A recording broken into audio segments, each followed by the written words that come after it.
देखें, घर हो या काम की जगह, बिजली और आग ये दोनों चीजें हमारी जिंदगी का हिस्सा हैं। बहुत बड़ी सहूलत है, लेकिन साथ ही बहुत बड़ा खतरा भी। जरा सी लापरवाही और एक बड़ा हादसा हो सकता है। तो चलें, आज जरा समझते हैं कि ये खतरात हैं क्या और हम इनसे बच कैसे सकते हैं।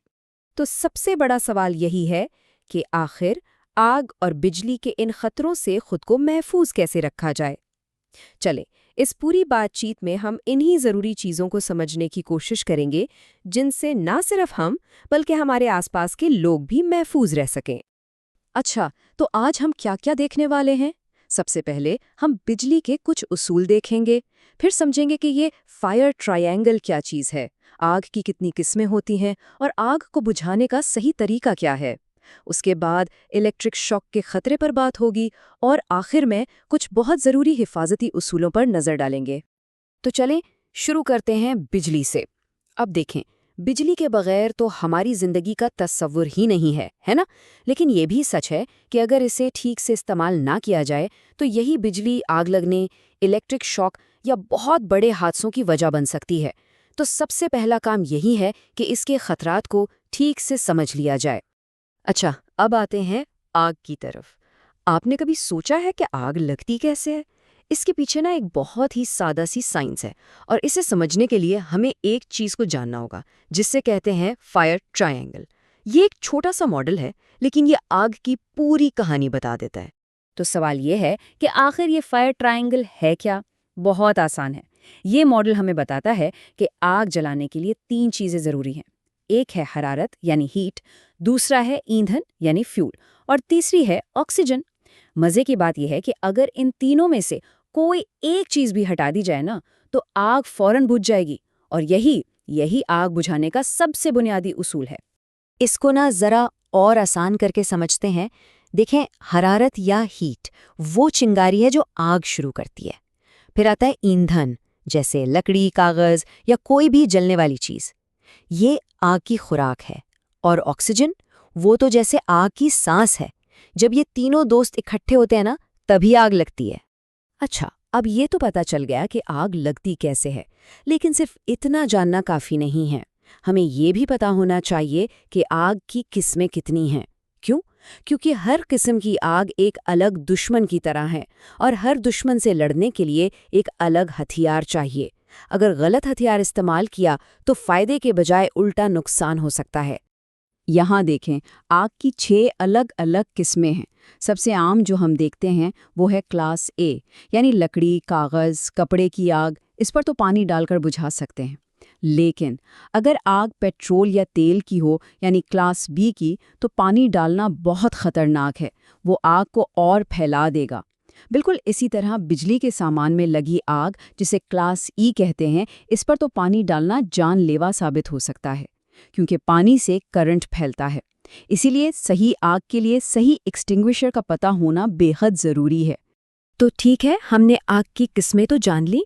अब चले इस तरफ आते हैं कि आग को लगने से कैसे रोकें और अगर खुदा न खास्ता लग जाए तो उस पर काबू कैसे पाना है। एक बात याद रखें, ज्यादातर आग किसी बहुत बड़ी वजह से नहीं लगती।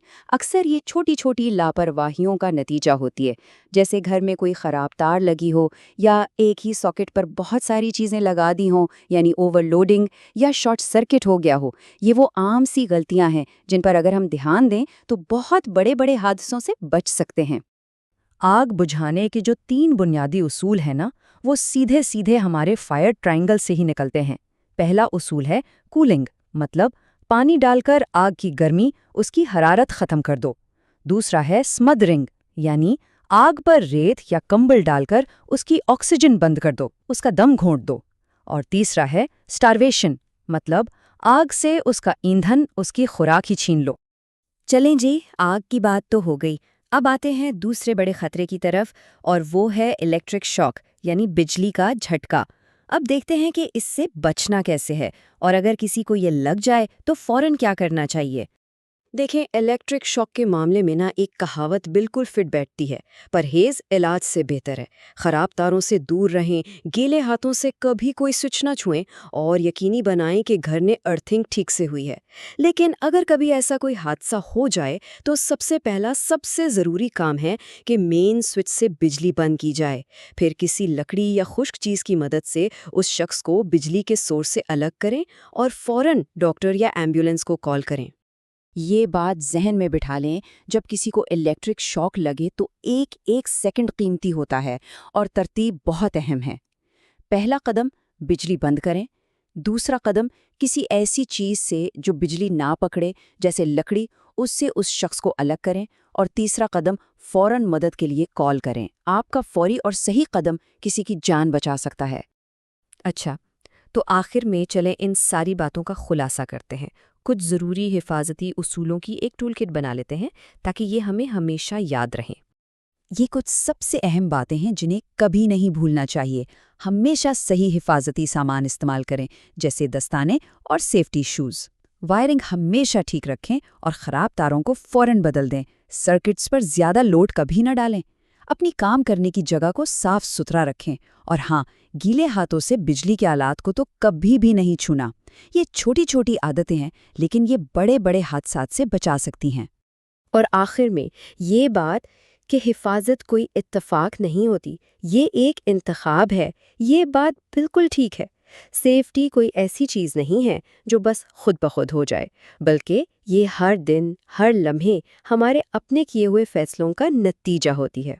तो इस सारी बातचीत के बाद एक सवाल खुद से पूछें, आज अपनी हिफाजत के लिए कौन सा एक छोटा सा कदम उठाया जा सकता है?